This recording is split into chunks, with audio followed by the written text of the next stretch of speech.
حکمانِ رحیم. جیسے کہ ہماری فیملی بیک گراؤنڈ سیاسی میرے نانا جی کے وقت سے ہی رہی ہے. میاں سیف اللہ خان تارڑ بہت نون پرسنالٹی ہیں، ان کو کون نہیں جانتا. پھر میری والدہ کا میں ذکر کرنا چاہوں گی، زبیدہ بی بی.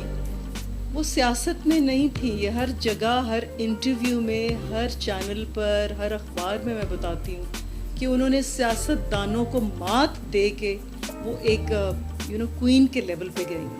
تو جو ان کا لیول تھا، پھر میں انہی کی بیٹی ہوں. ظاہری بات ہے، ماں کی گود سب سے بڑی درسگاہ ہوتی ہے، اور ماں کی گود سب سے بڑی اکیڈمی اور اسکول ہوتی ہے. ہم نے اپنی ماں سے سیکھا ہے سخاوت، ہم نے اپنی ماں سے دیکھا ہے مدد کرنا، ہم نے اپنی ماں سے سیکھا ہے کہ عوام کی سننا. یہ چیزیں وہ مجھے سکھاتی تھیں اور سمجھاتی تھیں کہ غریبوں کے دکھ میں دکھی ہونا. ان کی کوئی فاتحہ خوانی مس آپ نے نہیں کرنی. اپنی زندگی میں انہوں نے 2 سال مجھ سے یہ ورک کرایا اور ہر جگہ پر مجھے بھیجا. سیاست کوئی بہت آسان چیز نہیں ہے. سیاست میں آپ کو 24 گھنٹے عوام کو وقت دینا ہوتا ہے. اور میں نے یہ سوچ اسی دن ہی سوچ لی تھی جب میرا استقبال ہوا تھا اور میرے اوپر پوچھے ہتھ کنڈے آزمائے گئے اور میرے ڈیرے پر اے ڈی سی آر صاحب کو بھیج دیا گیا. جنہوں نے بھیجا ان کو آپ بھی جانتے ہیں اور پوری عوام جانتی ہے. اس دن میں نے یہ فیصلہ کر لیا تھا کہ جو والدہ نے کہا تھا وہ ٹھیک تھا. وہ چاہتی تھی کہ میں الیکشن لڑوں 2018 میں، مگر میں نے ان کی بات کو کہا کہ ایسے نہیں کرنا. بس جس کی میں نے سپورٹ کرنی تھی یا جس کا ہم نے ساتھ دینا تھا وہ دے لیا. میں بار بار اس بات کو دہراؤں گی نہیں.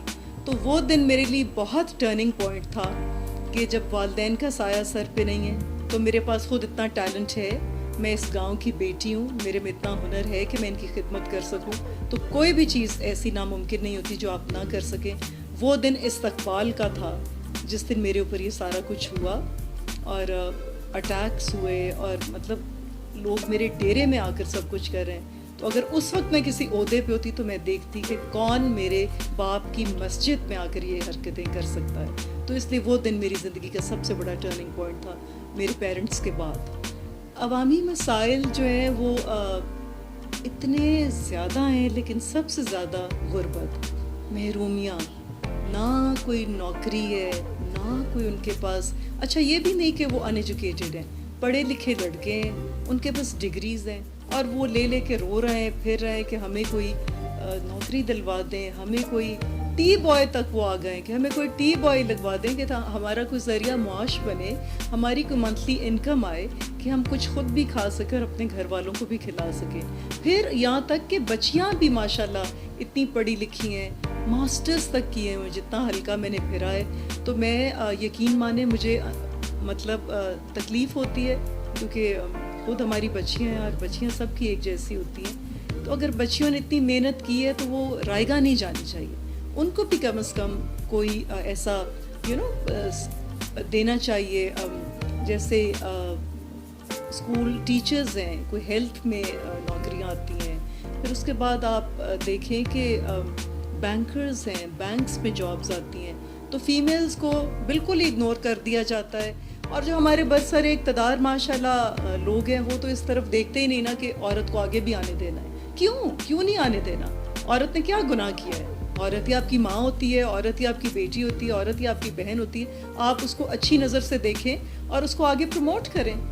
جیسے میں نے پہلے اس سوال میں کہا ہے کہ علاقے کا سب سے بڑا مسئلہ ان کی غربت، اور جو برسر اقتدار لوگ ہیں وہ ان کو وقت نہیں دیتے اور وہ پھر کس کے پاس جائیں. اگر ان کے اوپر کوئی پرچہ ہو جاتا ہے، کوئی کیس ہو جاتا ہے تو ان کی ایف آئی آریں جو ہیں ان کے تک محدود رہتی ہیں. نہ وہ وکیل کر سکتے ہیں، نہ ان کے پاس اتنا پیسہ ہے کہ وہ وکیل کر سکیں، نہ ان کی کوئی ایڈمنسٹریشن سنتی ہے بات. وہ کبھی کسی کو اپروچ کر رہے ہیں، کبھی کسی کو سفارش کر رہے ہیں، کبھی میرے پاس آ رہے ہیں. تو میں جتنے جوگی ہوں یا جس قابل میں ہوں، میں تو اپنی پوری کوشش کرتی ہوں کہ میں ان کی ملاقات ٹی پی او سے بھی کراؤں، میں ان کی ملاقات کسی آفیسر سے بھی کراؤں تاکہ ان کی بھی پکار یا ان کی بھی آواز مطلب جائے. یہ وہی عوام ہے جو ہم لوگوں کو ووٹ دیتی ہے اور ہمیں یہی اسمبلی ہال تک پہنچانے والے لوگ ہوتے ہیں. ان کے لیے ہمارے دروازے کبھی بند نہیں ہوں گے انشاءاللہ. دوسروں کے ہو جاتے ہیں. میں اس حکومت سے اس لیے مطمئن ہوں کہ ہمارا ملک پاکستان بہت زیادہ قرضوں میں مبتلا تھا، بہت زیادہ مقروض تھا. اب کم از کم ہم لوگوں کے مقروض نہیں ہیں، ہم سر اپنا اٹھا کر چل سکتے ہیں، اور ہمارے گرین پاسپورٹ کی بڑی رسپیکٹ ہو گئی. اب جیسے پہلے میں برطانیہ یا یو ایس جاتی تھی تو اس پاسپورٹ کو جس نظر سے وہ دیکھتے تھے، یقین مانے شرمندگی ہوتی تھی. اب خان صاحب نے جو اقدامات کیے ہیں اور جو اس ملک کے لیے کر دیا ہے، اب پاسپورٹ کی بہت رسپیکٹ ہے. اگر پاسپورٹ کی رسپیکٹ ہے تو ہم ایز اے پاکستانی ہماری رسپیکٹ ہے. سو میں تو بہت مطمئن ہوں جی. روایتی سیاست کو چیلنج ہی تو دینے آئی ہوں. ان کو میں چاہتی ہوں کہ میں ہر بچہ جو کہ علاج سے محروم ہے، کہ وہ علاج نہیں کرا سکتے، جیسے میری والدہ سب کے علاج کراتی تھیں، ہاسپٹلز میں بیڈ لگوائے ہوئے ہیں، تو میں چاہتی ہوں کہ جو بچے گھروں میں چارپائیوں پر پڑے ہوئے ہیں اور ان کے پاس پیسے نہیں ہیں کہ ہم علاج کرا سکیں، ان کے میں علاج کراؤں. بچے وہ جو ڈگریاں لے کے ہاتھ میں پھر رہے ہیں، ان کی نوکری دلواؤں. پھر ان لوگوں کو وقت دوں. دیکھیں سارے کام نہیں ہوتے، اگر 100 کام ہے تو بیچ میں سے 40 کام بھی ہو جائے نا تو عوام خوش ہو جاتی ہے. یا چلے 30 ہی کر دیں، مگر ان کو وقت دیں تاکہ ان کو پتہ لگے کہ ان کو سننے والا، اوبیسلی سننے والا سب سے بڑی ذات اللہ کی ہے، لیکن نیچے بھی ان کو کوئی وسیلہ چاہیے. تو نیچے ان کو وقت چاہیے. میں ان کو وقت دینا چاہتی ہوں، میں ان کی پرابلمز، ان کی محرومیاں سننا چاہتی ہوں اور پھر اس پر ورک کرنا چاہتی ہوں. آگے مقدروں سے کام ہوتے ہیں، لیکن میرا سارا ایفرٹ ان کے لیے اور میری ساری اسٹرگل اپنی غریب عوام کے لیے، جیسے میری والدہ نے کیا. یہ بڑا پیارا سوال آپ نے کیا ہے. غریب عوام میرے رشتہ دار ہیں، چونکہ دیکھیں ہسبینڈ جو ہوتے ہیں، وہ داماد ہوتے ہیں، وہ تو آ کے ادھر سیاست نہیں کر سکتے نا. تو انہوں نے ہی مجھے پرمیشن دی تھی کہ آپ الیکشن لڑیں. آپ کا اگر اتنا دل ہے خدمت کرنے کی دنیا کی اور اپنے ضلع کی خاص طور پہ، تو آپ سیاست کریں اگر آپ کو اپنی امی کی خواہش پوری کرتی ہیں. اب میرا اور عوام کا جو رشتہ ہے نا، یہ میری والدہ کہا کرتی تھی کہ کوئی رشتہ دار ساتھ نہیں دے گا، کبھی بھی اس عوام کو اگنور نہیں کرنا، یہی آپ کے رشتے بنیں گے. اور ثابت ہو گیا مجھے جب سے میں سیاست میں نے قدم رکھا ہے. یقین مانیں مجھے انہوں نے رشتہ داروں سے بڑھ کے پیار دیا، مجھے تو کسی رشتے کی ضرورت ہی نہیں رہی. دیکھیں جب آپ کے اندر اسکل ہوتی ہے یا پیشن ہوتا ہے کسی چیز کا کہ یہ میں نے کر جانا ہے، تو تبھی آپ یہ فیصلے لے سکتے ہیں. آپ گھر بیٹھے فیصلے نہیں لے سکتے. اور آرام کی زندگی جو ہے نا، وہ سارے جی لیتے ہیں. جو اقتدار میں وہ بھی آرام کی زندگی جی رہے ہیں. تو اللہ نہ کرے کہ میں اقتدار میں آ کر آرام کی زندگی جیوں، یا مجھے اس طرح کا آرام چاہیے کہ میں ووٹ لے کے اور سنہری الفاظ تقریروں میں بول کے اور گولڈن حروف میں کہوں میں یہ کر دوں گی، میں وہ کر دوں گی.